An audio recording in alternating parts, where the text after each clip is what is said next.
SONA 2026 Super Radio DZWB Special Coverage. Sa mga susunod na buwan, makakasuhan ang lahat ng mga lalabas na may sala mula sa investigasyon, pati na ang mga kasabwat na kontratista sa buong bansa. Malakas na palakpakan at standing ovation pa nga ang naging tugon ng mga senador, mga kongresista at mga miyembro ng gabinete nung sabihin ni Pangulong Bongbong Marcos sa kanyang SONA nung nakaraang taon na pakakasuhan ang mga nanamantala, ang mga nangikbak, mga nangumisyon sa mga infrastructure projects ng gobyerno. Hindi marahil nila ay nakala na ilan sa kanila ang tatamaan ng investigasyon at makukulong. Sa ngayon, mayroon ng mga nakasuhan ng plunder at nabibilanggo. May nanunungkulang senador, may isang dating senador, may dating DPWH Secretary at mga naging kongresista. Ang tanong ngayon ay sapat na ba ang mga yan at meron pa bang susunod? Tinalakay ng Pangulo sa kanyang SONA nung nakaraang taon ang mga isyu ng bayan, pangunahin ng edukasyon, kalusugan, tubig, bigas, kuryente at mga ayuda. Pero pinakaumalingaw-ngaw at agad na kinasahan ng investigasyon ng Senado ang pandarambong sa flood control funds. Agad nasa liksik ni Senator Panfilo Lacson na mula noong 2011 o sa nagdaan na 15 taon, umabot sa 1.9 trillion pesos ang ibinuhos na pondo sa mga flood control projects. Sa privilege speeches ni Lacson at sa investigasyon ng Senate Blue Ribbon Committee at sa revelasyon mismo ni Pangulong Marcos ukol sa top 15 contractors na mga flood control project, sumambulat ang doble at paulit-ulit na pagpondo sa flood control projects na kung hindi palpak ay overpriced o kaya naman ay ghost.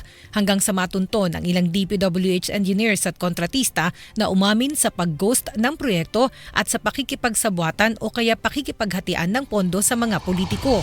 Kasunod ng investigasyon ng Senado, ng Department of Justice at ng Office of the Ombudsman, nakasuhan ng plunder at nakakulong ngayon sina Senator Jinggoy Estrada, dating Senator Bong Revilla Jr., dating DPWH Secretary Manuel Bonoan, mag-asawang kontratista na sina Pacifico at Sara Diskaya, at wanted naman ngayon ang dating kongresista na si Zaldico.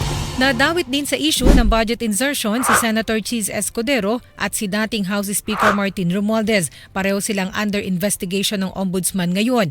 Iniimbestigahan din si Senator Joel Villanueva, gayon din ang ilan pang kongresista, habang kusa namang nagbitiw ang ilang miyembro ng gabinete na nadawit sa kontrobersya. Well, marami naman na kasuhan. Unfortunately, may mga kasamahan tayo dito sa Senado na nakasuhan. Of course, yung mga malalaking contractor nakasuhan rin.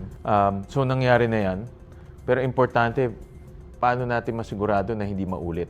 Doon ako concerned kasi alam mo naman, pag nakakalimutan ng taong bayan, babalik na naman sa dating gawi. No? So, importante rin yung reforma sa proseso at sistema. Dahil sa pagputok ng flood control scam na sinabayan ng pagpapa-impeach kay Vice President Sara Duterte, nakaapat na Senate President sa loob lamang ng first regular session nitong ika-20 Kongreso. Si Senator Cheese Escudero ang unang nahalal na Senate President nung magbukas ang sesyon noong July 28, 2025.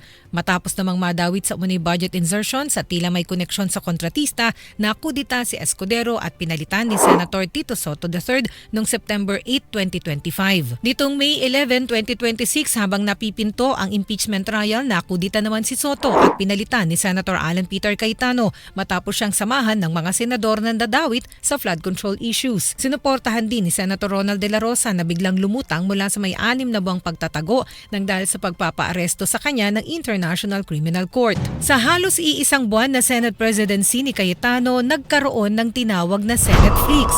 May habulan, bugbugan, barilan, iyakan, at sigawan sa Senado hanggang sa ikudita si Cayetano at mapalitan ni Senate President Sherwin Gatchalian. Natanggal si Cayetano dahil tumawid sa paksyon ni Gatchalian sina Escudero at Villanueva. Ang Gatchalian faction ang nagluklok kay Escudero bilang presiding officer ng impeachment court na naglilitis ngayon kay Vice President Sara Duterte. Dahil nadiskubre na ang modus sa pamamagitan ng budget insertions ay nagkaroon ng mga paghihigpit at ng mga reforma sa paglalatag ng pambansang budget. Nagkaroon din ng mga transparency measures. Sa unang pagkakataon ay binuksan sa publiko at sa media ang mga pagpupulong ng Bicameral Conference Committee. Ipina-upload din sa website ng Senado ang mga budget documents para masipat ng publiko. Diksyon ng anomalya, pinatapyasan ang mga budget para sa infrastructure projects at dahil sa mga kasuhan, walang gaanong nagawa ginagawang proyekto ngayong taon kaya bumagal ang ekonomiya. Kaya naman ayon kay Senate President Gatchalian, kinakailangang bumawi rito sa susunod na taon. Actually, isang dahilan kaya mabagal ang ekonomiya natin, dahil bumagal yung gastos ng gobyerno sa infrastructure. Tinitignan ko kanina yung datos, from fourth quarter last year until second quarter this year, walang ginastos ang gobyerno sa infrastructure. Dahil nga nag-ingat pag nagkakaroon ng ganitong massive corruption, ang knee-jerk reaction ng gobyerno, huwag gumastos. Kasi takot lahat So, isa sa mga solutions na nakikita natin ay pabilisin yung paggastos ng gobyerno sa infrastructure. Pero dapat bantayan mabuti yung corruption. Samantala, ukol sa legislasyon, batay sa datos mula sa tanggapan ni Gatchalian, as of July 13, 2 lamang ang naisabatas sa 53 priority bills na napagkasunduan sa Legislative Executive Development Advisory Council. Ang mga ito ay ang pag-uurong sa Setyembre ng eleksyon sa Bangsamoro Autonomous Region in Muslim Mindanao at ang pagbibigay sa Pangulo ng kapangyarihan na suspindihin o bawasan ng excise tax sa petrolyo kapag sumirit ang presyo sa world market.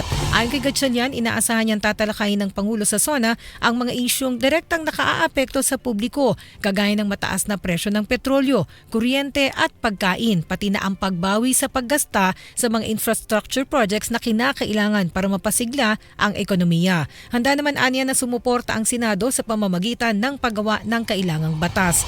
Aminado ang Senate President na mabigat ang kanilang mga gawain dahil bukod sa impeachment trial ay nabawasan sila ng 3 senador na makakahati sana sa mga trabaho. Tinutukoy niya sina Senator Estrada at Senator Rodante Marcoleta na parehong nakakulong at si Senator De La Rosa na patuloy na nagtatago. Yung LEDAC bills, pag na-approve na yan ng executive and legislative, yan ay kumbaga priority measures.